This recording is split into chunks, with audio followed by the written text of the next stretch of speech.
Simon, we're very close to Germany here. You can see from the view we're in these rolling hills on the German border.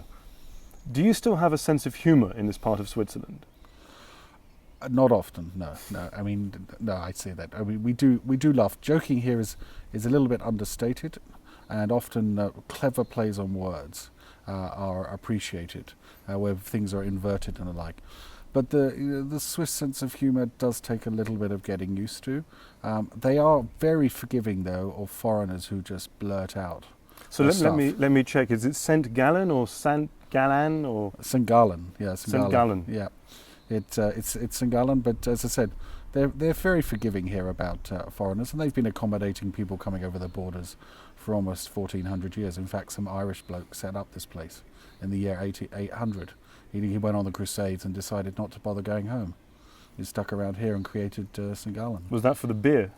Well, I think he and his fellow monks ended up producing lots of great beer, but first off, there was no brewery. He was the first guy here.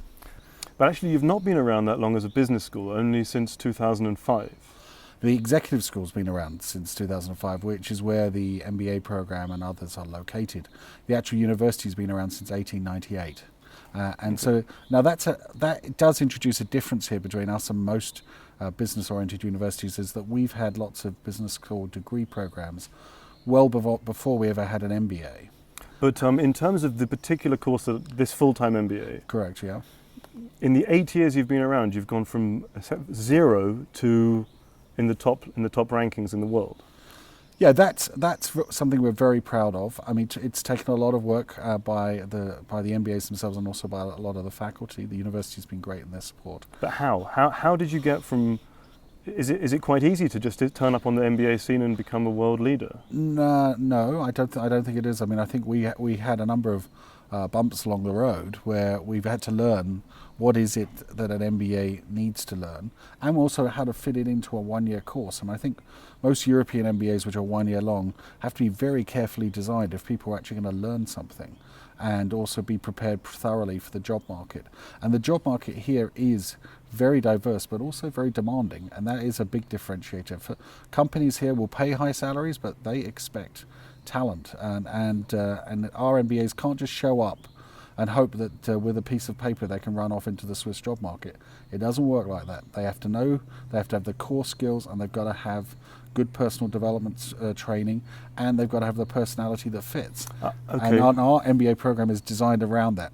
So in some sense for us, the real constraint, the real driver is that the Swiss job market is so damn demanding, we cannot let go on quality because the employers just won't touch our students. When you say the Swiss job market is demanding, isn't Switzerland just making cuckoo clocks, chocolate, Swatch watches and Swiss Army knives?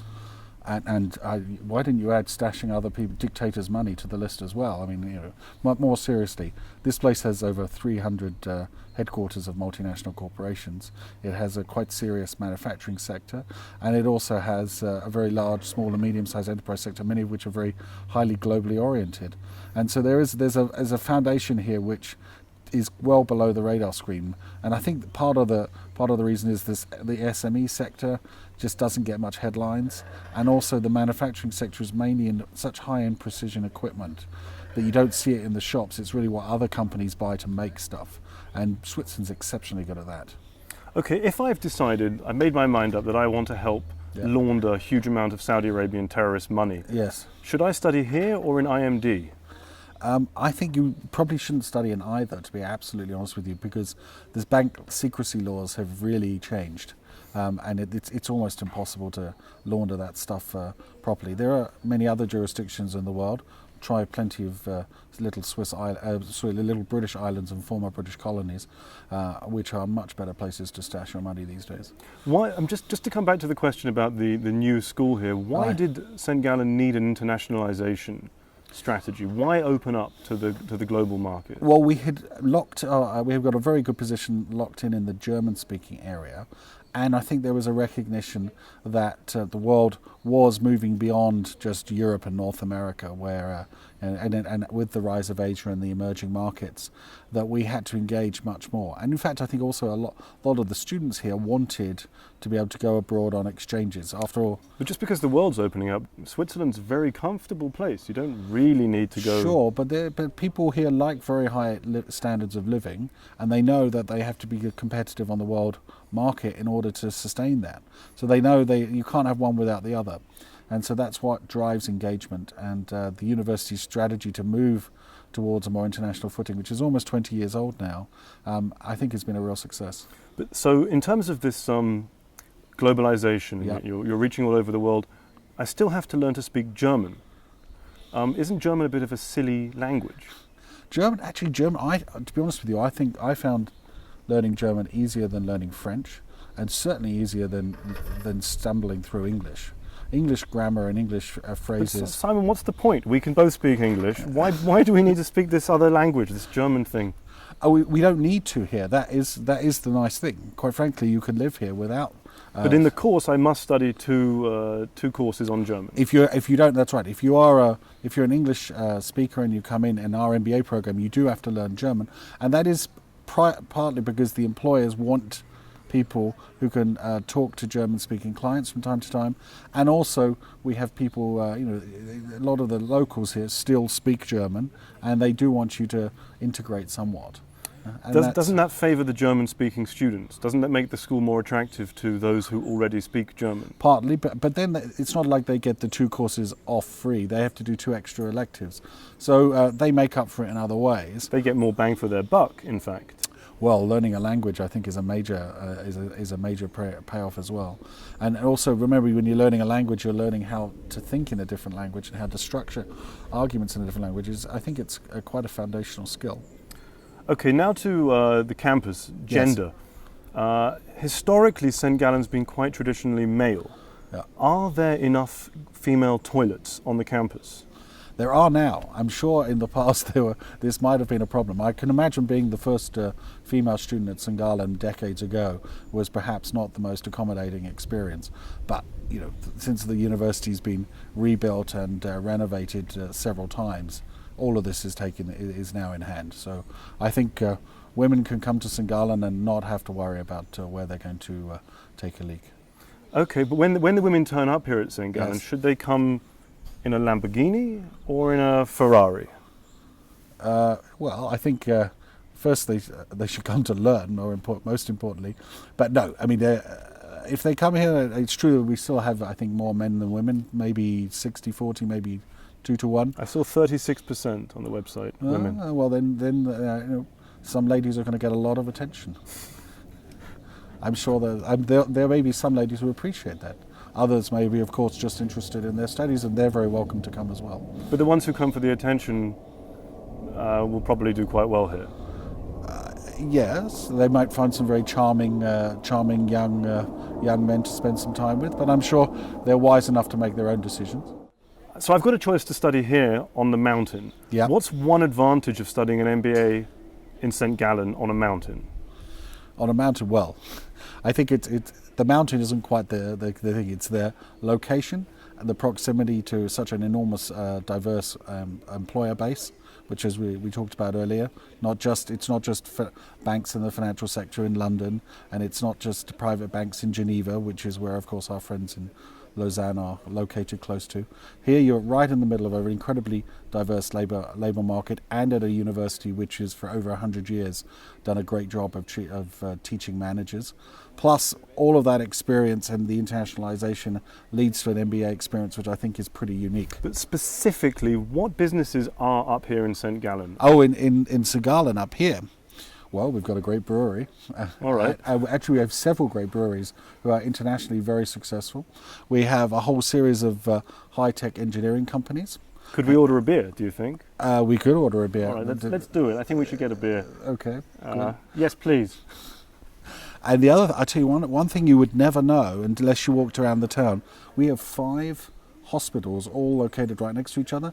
Most of the doctors in those hospitals have their own consultancies, which in turn sustain an incredible medical equipment producing sector here in St Gallen. in and around St Gallen.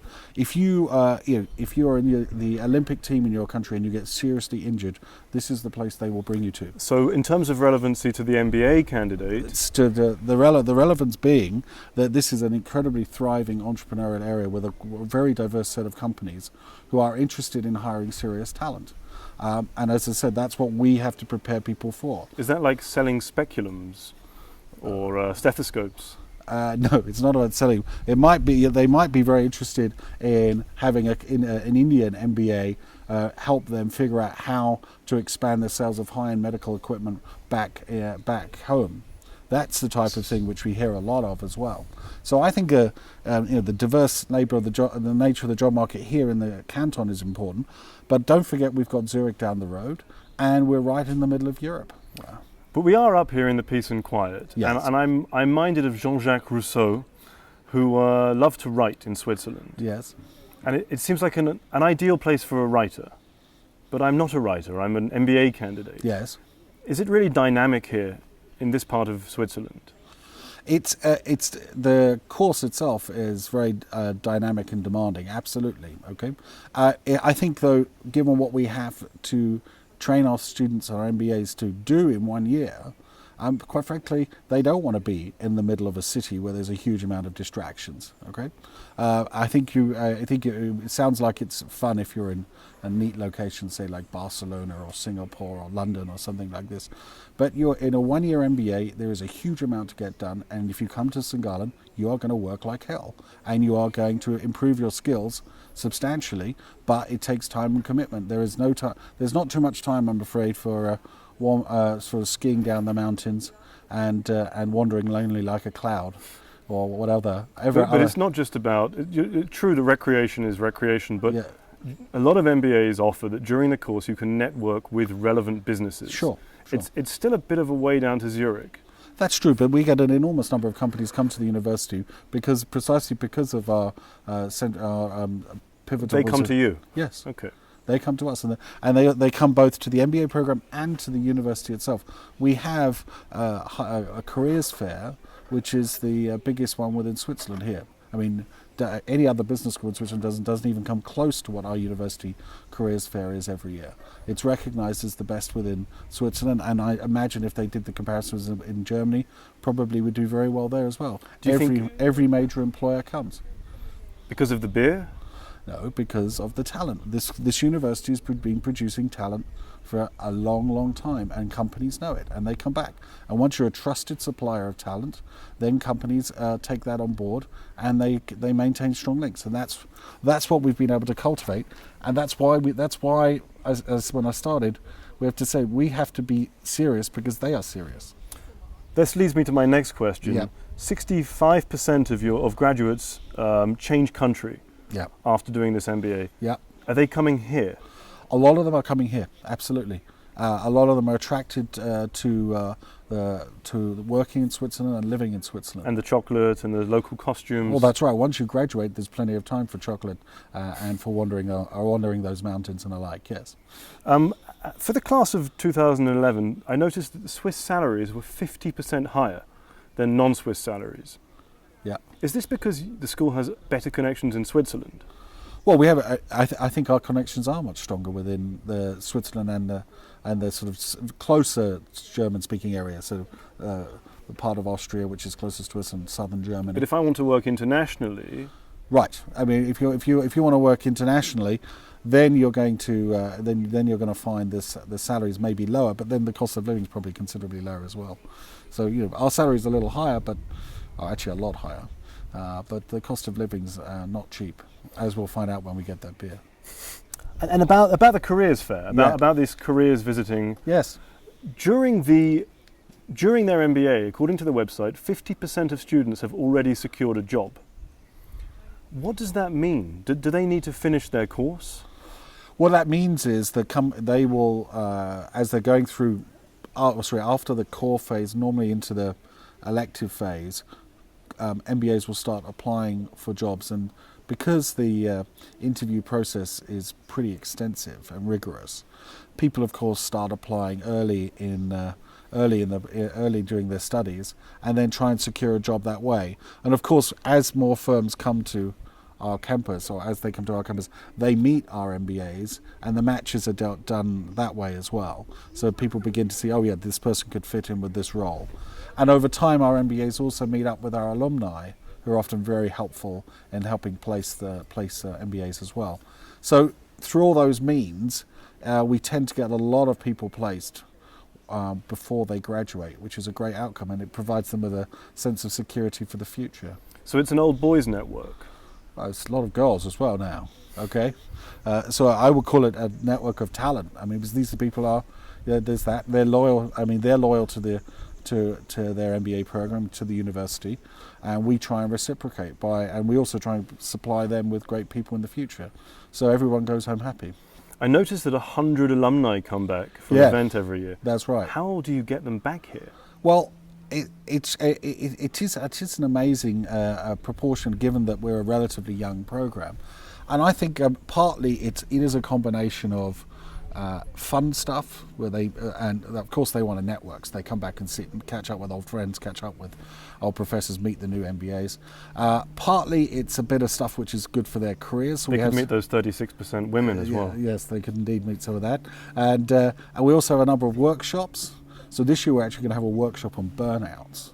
Now, how many MBA programs talk to their alumni about managing stress and burnout? Because it's a reality. It's a reality out there, and we'd rather face it. So we have some workshops which are fun, some which are a little bit more serious, and then we also always have a sort of quirky keynote speaker or a different keynote speaker. Last year's keynote speaker was a guy who was arguing that soon we'll have the technology for people to live to 1,000 years, which kind of is a bit.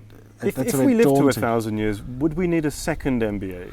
Or maybe a third one. We could have an EMBA or an EE-MBA, right? There would have to be levels of MBA that we could have. Maybe, that's true. That could open up a whole new market for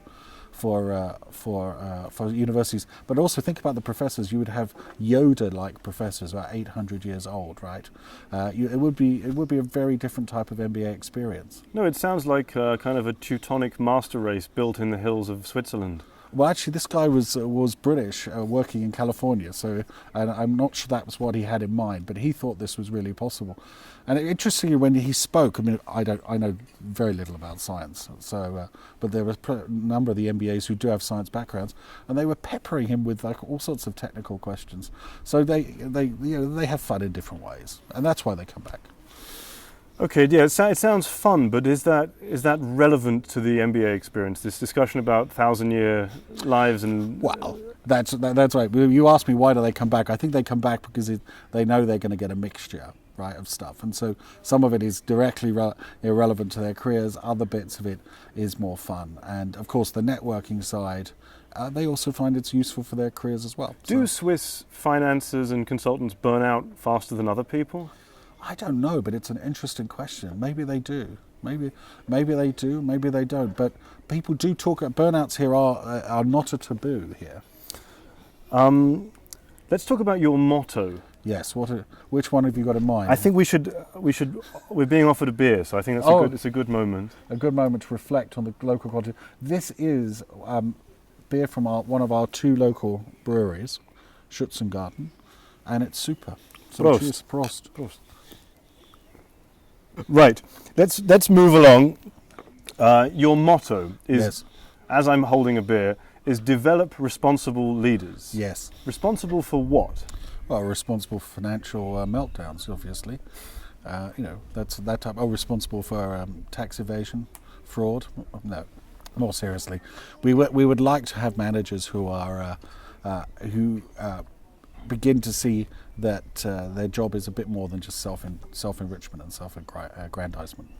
No, but specifically, it's quite a big claim, responsible leaders. So you're saying what it's not. What is it? What should they be responsible for? Well, they should be responsible to their customers, to their own employees, to their shareholders. It's seeing a manager as part of an overall system of organising commercial activity, and not just some super ego who's rampant and out of control. So it fits very much in this part of the world's view that CEOs are not titans. They are an important part of the decision-making machinery, and they need to be trained to realize that they're going to be working with other important parts. So the world doesn't rotate around them like Saturn with its moons. We don't. That's the wrong model here. But do you mean some people might understand responsible for the community, for the environment? We're talking specifically about shareholders and stakeholders. So one degree of responsibility is with the people that you work with and for. Yeah, we do have a very strong tradition at the university of people believing that managers should be responsible to the environment as well, the physical environment. Right. And so there's a lot of discussion about sustainability there, and we have a number of courses which help build MBA skills in that respect, and it's a very, very hard thing to pull off. How do you? The so-called triple bottom line with profitability, sustainability, and a sort of accountability. So which one have you picked? Well, we try and hit many of those. We want our managers to be able to succeed on all three dimensions, and we have a number of courses which try and help people do that. And no one pretends that is easy at all. We also have as a result. I don't know if you know this, but Switzerland is one of the 3 European countries which has a huge green tech sector. And a lot of them are based, those companies are based around Zurich. And we have very strong links with that community. Specifically, then, how many graduates go into or work with that community? Maybe, I would say ultimately about 10, I would say in every year 10% of the graduating class would go into something like that. And then the number may grow over time. That's 4 people a year? Yeah. Okay. If you add that plus all the other people who are graduating from the university, this builds up over time. Okay. The very esteemed Professor Dr. Martin Hilb is quoted on your blog as saying St Gallen graduates should have a cool head, warm heart, and active hands. Yes. How many graduates become ice cream salesmen? Very, very few become ice cream heads. But I thought you were going to make something else of that comment, but never mind. I'll let you be more creative. The helpful hands, they could. I'll let you do I thought I'd keep it clean. Yeah, okay, you keep it clean. But what does it mean? Because I've heard this around. Cool head, warm heart, busy hands. Well, sometimes the Americans put it as hard head, soft heart. I think it's a variant of the same idea, that you want someone who's cool under pressure, who's very technocratic, systematic, effective, yet at the same time is compassionate and recognizes that not everything goes according to plan, and people find themselves in difficult situations, or customers may find themselves in difficult situations, employees, and can react to that. So I think there's a sense in which you were trying to combine those things. Now, where's the hands business come in? I think that's almost an attempt to suggest that you're willing to try new things, you're creative, you're not tied-bound into a set of skills, and you're willing to innovate and try. And I think that's really what they're trying to pick up there as well. In a year, of quite a tight program. Yes. Have you got a chance to innovate and try and be creative like that? Yeah, we try and build it in, we pack it in. And it is very. It's a demanding year. We do push people along a number of dimensions. We really do want to admit MBAs who see that this truly is a general management education and not just a few technical skills that they're picking up. And that's the package that we've tried to build here. And I think the way that we've done it, it does make for a busy year, but I think people get an enormous amount out of it. Something special you offer is the LAW program. That's a 90-minute or 70-minute spoken exam. Yes.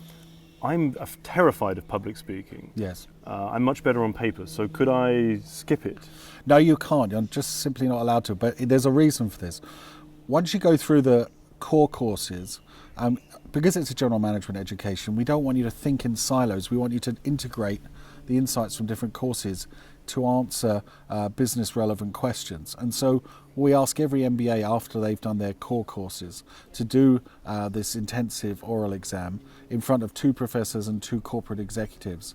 And we pepper them with any question that comes out that is relevant from their core courses, and we give them case studies which we expect them to be able to analyse. Wait, could those be potential employers? Those absolutely, executives? they could be too. Okay. And of course, if you screw up the oral exam, then it's one less potential employer as well. And can you screw it up? Oh yes. And do people screw it up? Yes, it's ugly. But they stay on the course. Yeah, because remember they're only at that stage, they're only halfway through the program. So then what we do afterwards is ask people, okay, what did you think didn't go so well? Mm-hmm. Where are the gaps in your knowledge? How can we support that? And so we've put in place additional training, additional tutorials for people to ensure that they graduate at the right place. Because really, what matters for us is at the point of graduation, are we satisfied that they've got the right set of skills and they understand things properly. Where they are halfway through, if they do well, we're very happy for them. If they don't, then we still have 6 months to fix it. And that's the idea that's the sort of approach that we have. Can you fail the course? Can you fail your MBA? Absolutely. What happens? You leave Switzerland a little sooner than you had anticipated, and possibly never come back. No, it is possible to fail, and we have failed people on courses as well. So in fact the Capstone course, Yep. it's mandatory. Yes. But that doesn't seem so worrying because it's in August. Are you really going to kick someone out of the course in the last month? We have come very close to the wire with some people who thought that they could play that game, and my job as the academic director is in that final few weeks, if people start playing that game, is to make just to ask them simply the question, do you want to be a graduation or not? Okay, and no one who's been through 50 weeks of this is going to throw that all away because they can't pull their finger out and get some work done for the last two, and they realise that. So actually what I'm realizing from the law and the Capstone, you've got a view in mind in the school of what a right candidate looks like. What does a graduate of the St Gallen full-time MBA look like?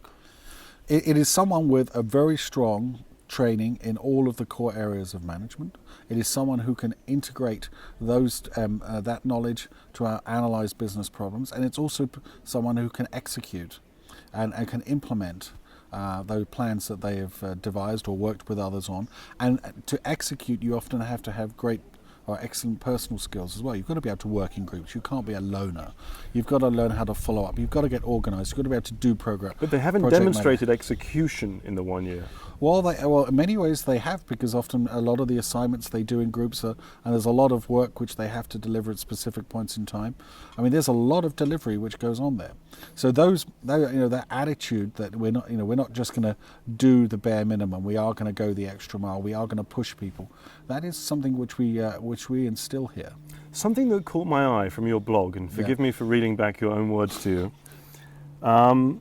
You were talking about Swiss culture and a conference. Yeah. There is zero tolerance in this part of the world for waffling and irrelevant information. Correct. Both of which are seen as being evasive and suggesting the speaker is not reliable. On this matter, standards are higher than in the Anglo-Saxon world. Correct. Is there something unique that will happen to me by studying in St Gallen, in Switzerland? Yeah, I think what would happen is you would learn how to tailor your answers very much to the audience you're dealing with. If you're speaking to a German-trained manager in the German-speaking world and you're asked a question which you simply do not know the answer to, do not bullshit. Just turn around and say, I don't know. And of course, if you say you don't know too often, then they're going to say, what do you know? And that's not so good. But you do not try and talk your way out of things. If you're asked a direct factual question, just give a very short, direct answer.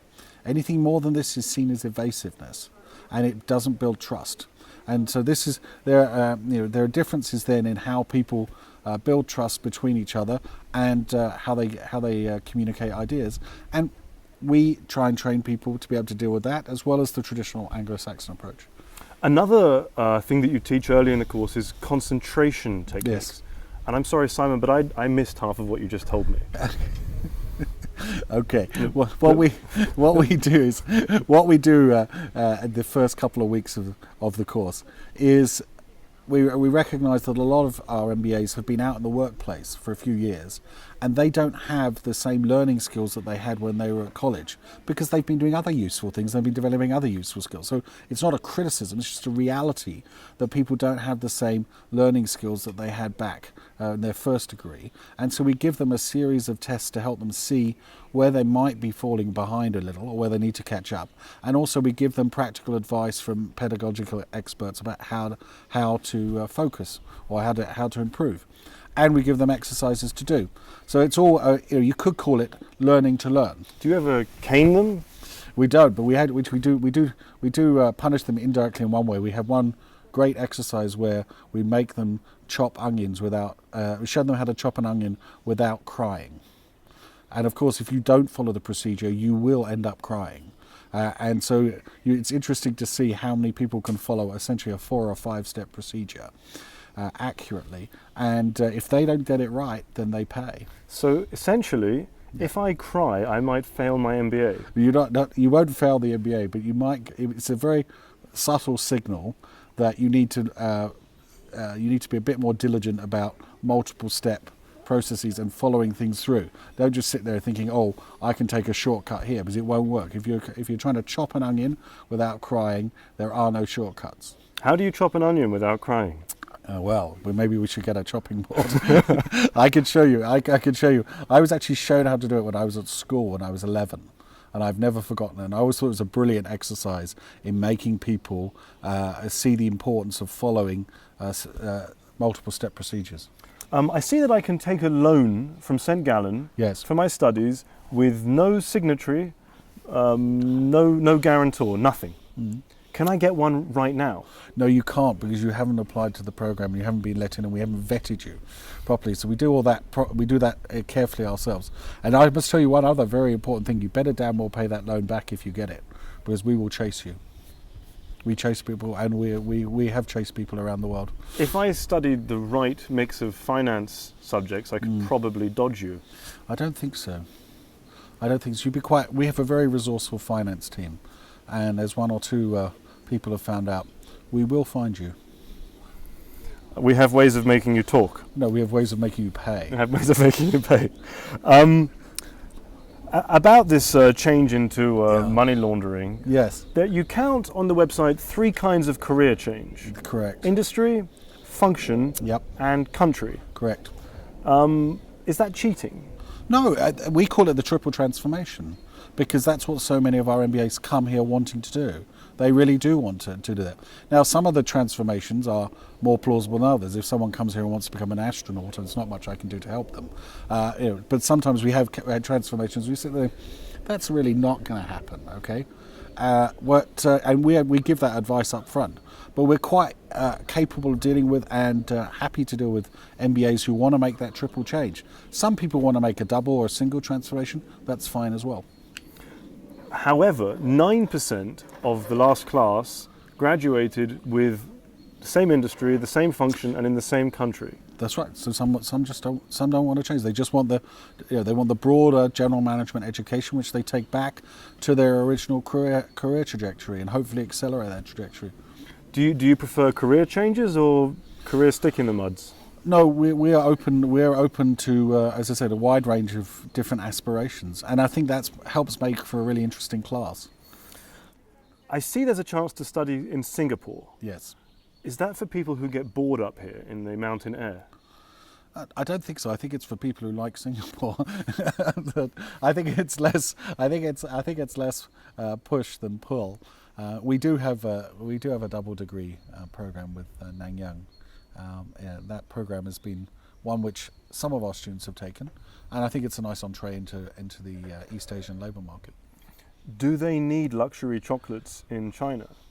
They might. Well, actually, luxury products in China sell very well. Swiss watches do very, very well there. Although with this Chinese clampdown on corruption, apparently the market's taking a bit of a hit. But the Swiss have just signed a free trade agreement to lower the tariffs on imports of luxury watches, so you'll be able to buy them cheaper sooner. So there's plenty of demand shipping that stuff out there. And the Swiss have very good ties. They've actually, I think, the first major Western trading nation to build ties with China. I think the first single-owned manufacturing subsidiary was Sulzer in China as well. And so they've got very strong links. I suppose you share some of the same cultural values as the Chinese. Such as? Well, rigorous military training. Things are taken. I mean, look, people do take delivery here seriously, okay, and that is there isn't much room for for bullshitting really. People do want to see proper delivery, and that's part of what the training that people get from us. Could you teach me how to yodel? No, I couldn't, and I must tell you, I'm absolutely useless at it.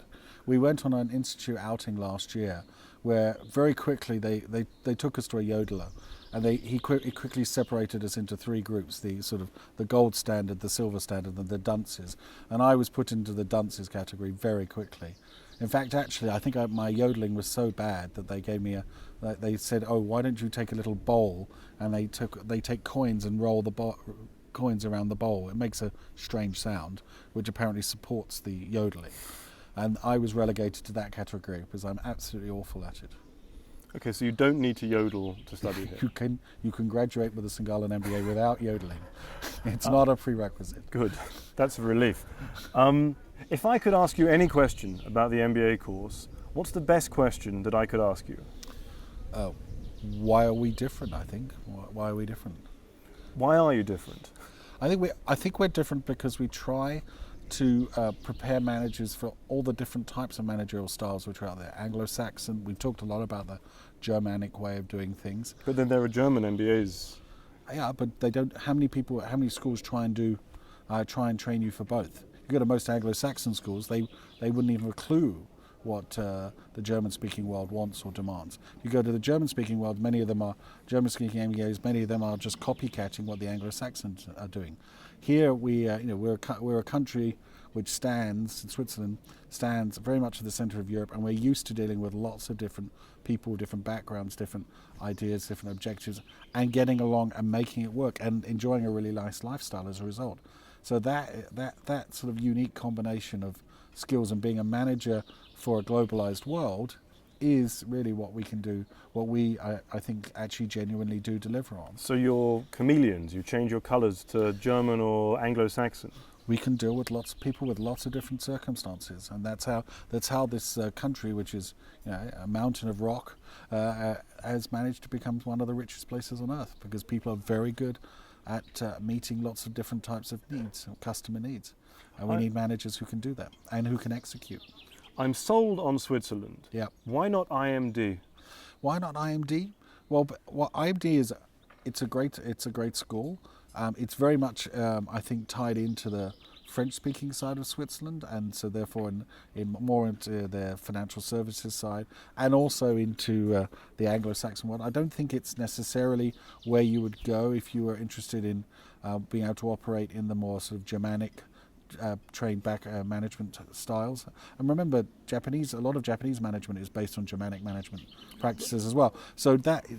We're not just, this is not just a play for 100 million people. There are a lot of people out there who follow this sort of approach to management, and we have that. I'm not so sure you'll find that in other universities around here. So it's access to an understanding of German markets. Well, access and understanding of a management style which puts which is very different, I think, from the Anglo-Saxon world, and which Germany epitomizes, and which has been copied by the Koreans, the Japanese, and increasingly by the Chinese. Is it hierarchical, this managerial style? It looks hierarchical. But there's actually in some sense, I think in practice, it's less hierarchical than the Anglo-Saxon system, where you have the CEO as king. That model doesn't work here. It's much more collaborative, and there is a sense in which you do try and get everybody on board, and you win them over to whatever is the corporate strategy. So the manager's job here is less about giving orders, much more about building constituencies and executing, and that's a big difference. It sounds like Weber's charismatic leader. Partly Style of there's management. there's an element of that in there. Yeah. Is an MBA a commodity? No, and I think anyone who describes their MBA program or parts of it as a commodity, I mean, that's just a completely bankrupt way of thinking about this. I mean, Why? Because if it was, why we could probably find ways that much sort of cheaper ways of supplying that particular bit of education. If it's so much like plain vanilla ice cream, why would anybody invest too much resources in trying to acquire it if it's so ubiquitous? I don't like the commodity thing. I think when I hear people say that, I worry that it's just really it's just a reflection of the fact that too many business schools have tried to copycat what they think some leading Anglo-Saxon business schools are doing, and not trying to think through how do they develop MBAs for the business environment that their school operates in. And that's we take a very distinctive approach. But it is a commodity in the sense that similar books and case studies are used in different universities. Yeah, but it's what you make of them, right? The underlying material is the same. I mean, you could have eggs, but you can make many things with eggs, can't you? They all taste like egg. Well, some do, some don't, do they? So what does success look like? How do you know that the school is succeeding? Well, there are several indicators, and of them, obviously, you can point to people being graduating with jobs at high salaries and all that, and all those metrics are well known. But I'll give you some more informal indicators, which I think are much more revealing. Is how many of our students, new MBAs, are referred to us by alumni or by people who've been impressed with us, with what we do here, and how many employers willingly come back and either offer content in courses or are prepared to sit on these Learning Assessment Week oral exams, that type of thing. And that type of almost sort of repeat, it's not so much repeat business, but repeat interaction, I think persuades me that we're on the right trajectory. Who is your competition? Who is our competition? Well, I think seen from the MBA market broadly, I mean, we would like to compete with the IMDs, the LBSs of the world. For sure, that's clearly where the ambition lies. But I think in terms of what we actually deliver, I don't think what we do have much competition. I think what we do is sufficiently unique that if people want the package that we've talked about today, they should come to us. Who wants this unique German management training? Well, remember, it's multiple management. It's not just German. It's German. It's the Anglo-Saxon and the German side. I think many people realise that in a globalising world, that they cannot hope to do well throughout their careers with just their home country's management style, because we all pick up the management style you have from the country that you initially worked in. Okay, but why German? Well, the thing is, we're in the our location gives us a certain edge in that part of the world, and I do think it's generally regarded that the German-speaking world, not just Germany, Switzerland and Austria, has produced some amazingly successful companies, and they are now operating all over the world. So if you want to add more than one management style to your repertoire, then come to us. If you want to have a monochrome Anglo-Saxon training, then that market is absolutely saturated.